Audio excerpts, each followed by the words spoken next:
So after ChatGPT came out, so this would have been November of 2023, for the first year or so, many of us, myself included, really used AI as a search engine. We thought about it like Google. You Yeah. go and you put in something, you put in a question, And and you give you the just take answer. whatever, yeah, you Yeah. get the answer and you take whatever you are given. You don't do the verification, you don't do, the fact finding.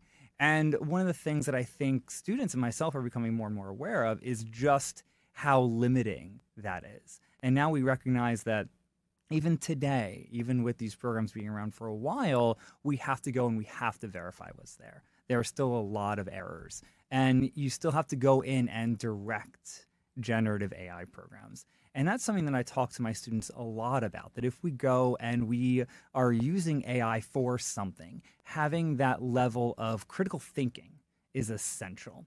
And I think it's interesting because many times the companies themselves market these programs, ChatGPT, Gemini, Claude, and everything else, as just making our lives easier. And there's something very tempting about that. Yeah. And in some ways, they do sometimes, but we have to get to that point of thinking critically about them.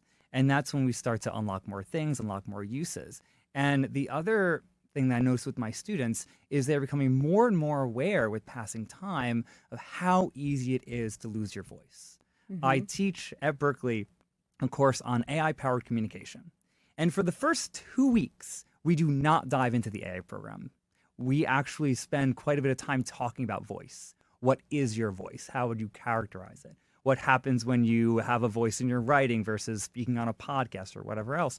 And then after a couple of weeks, then we can say, well, now let's take a look at AI programs and how can you use them once you have a pretty firm understanding of what your voice is. And I didn't used to teach it that way. I actually changed that because I felt like that's what was missing.